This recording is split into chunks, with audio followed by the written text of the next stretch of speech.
ಈ ಮೊದಲು 24 ವಾರ್ಡ್ ಇತ್ತು ಸರ್ ಇದು. ಆಮೇಲೆ ಇವಾಗ 26 ಆಗಿದೆ. ಈ ವಾರ್ಡಲ್ಲಿ ಫುಲ್ ಗಲೀಜಿದೆ, ನೀವೇ ನೋಡಿ ಸರ್. ಇದೆಲ್ಲ ಒಟ್ಟು ತಿಂಗಳಿಗೊಂದ್ಸಲ ಬಂದು ಕ್ಲೀನ್ ಮಾಡ್ತಾರೆ. ನಳ ಪೈಪ್ ಹಾಕಿದ್ರೆ ನೀರನ್ನೂ ಬರೋವನು.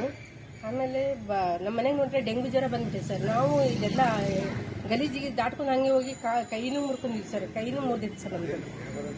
ನೀವು ಪಾಲಿಕೆಗೆ ಕಂಪ್ಲೇಂಟ್ ಕೊಟ್ಟಿಲ್ಲಮ್ಮ? ಕೊಟ್ಟಿದ್ದೀವಿ ಸರ್. ಕೊಟ್ಟಿದ್ರು ಅಷ್ಟೇ ಕೇಳ್ತಾರೆ ಸರ್, ಮತ್ತೆ ಬರೋದೇ ಇಲ್ಲ ಸರ್. ಬರ್ತೀವಿ ಅಂತ ಹೇಳ್ತಾರೆ ಸರ್, ಮತ್ತೆ ಬರೋದೂ ಇಲ್ಲ ಸರ್. ಒಟ್ಟು ಯಾರು ಹೋಗಿ ಕಂಪ್ಲೇಂಟ್ ಕೊಟ್ಟರು ಅಷ್ಟೇ ಸರ್. ಇವಾಗ ನಿಮ್ಮ ಮನೇಲಿ ಯಾರಿಗಮ್ಮ ಆರಾಮಿಲ್ಲ? ನಮ್ಮ ಕೂಸಿಗೆ ಆರಾಮಿಲ್ಲ ಸರ್, ಅಡ್ಮಿಟ್ ಮಾಡಿದ್ವಿ ಸರ್. ಡೆಂಗು ಜ್ವರ ಬಂದಿದೆ ಸರ್ ನಮಗೆ.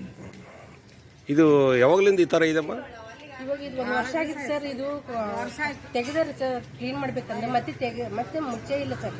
ಎಷ್ಟು ಜನ ಕಂಪ್ಲೇಂಟ್ ಕೊಟ್ಟಿದ್ದು ಸರ್, ಆದ್ರೂ ಬಂದು ಮುಚ್ಚೇ ಇಲ್ಲ ಸರ್. ಇಷ್ಟು ಗಲೀಜಿದೆ, ಎಷ್ಟು ವಾಸನೆ ಬರ್ತೈತೆ ಅಂದರೆ ರಾತ್ರಿ ಹೊತ್ತು ಗಾಳಿ ಬಿಟ್ಟು ಭಾಳ ವಾಸನೆ ಬರುತ್ತೆ ಸರ್. ಒಂದ್ಸಲ ಹೆಂಗಿರ್ತೀರಪ್ಪ ಈ ಏರಿಯಾದಾಗಂದೂ ಕೇಳ್ತಾರೆ ಸರ್ ಮನೆಗೆ ಬಂದವರೆಲ್ಲರೂ. ನೆಂಟರಿಗೆ ದಯಮಾಡಿ ಕೇಳ್ಕೊತಿದ್ದೇವೆ, ಇದೆಲ್ಲ ಸ್ವಚ್ಛವನ್ನು ಮಾಡಿ ಅಂತ ಹೇಳಿ ಕೇಳ್ಕೊತಿದ್ದೇವೆ ನಾವು ಅಷ್ಟೇ.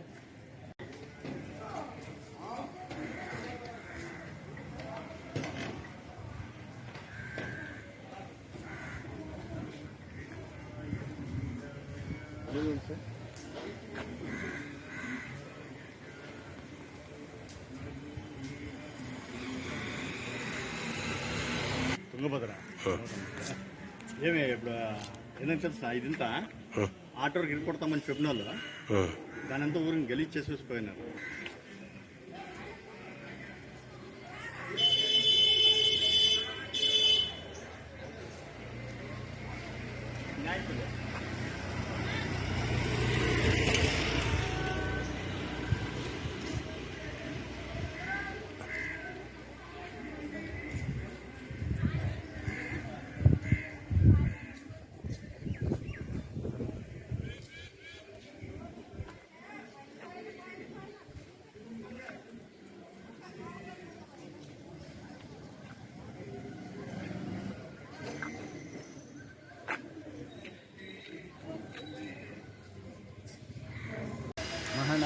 ಬಳ್ಳಾರಿ ಮಹಾನಗರ ಪಾಲಿಕೆಯವರಿಗೆ ನಮ್ಮ ಬಳ್ಳಾರಿ 27ನೇ ವಾರ್ಡ್ ಪರವಾಗಿ ನಿಮಗೆ ವಂದನೆ ಸಲ್ಲಿಸುತ್ತಿದ್ದೇವೆ.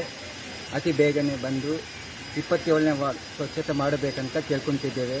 ಇಲ್ಲಿ ತಿರುಗಾಡೋಕ್ಕೆ ಭಾರಿ ತೊಂದರೆ ಇದೆ. ಅಂಗನವಾಡಿ ಸ್ಕೂಲ್ ಇದೆ, ಇಲ್ಲಿ ಚರಂಡಿ ತುಂಬಿಬಿಟ್ಟೈತೆ.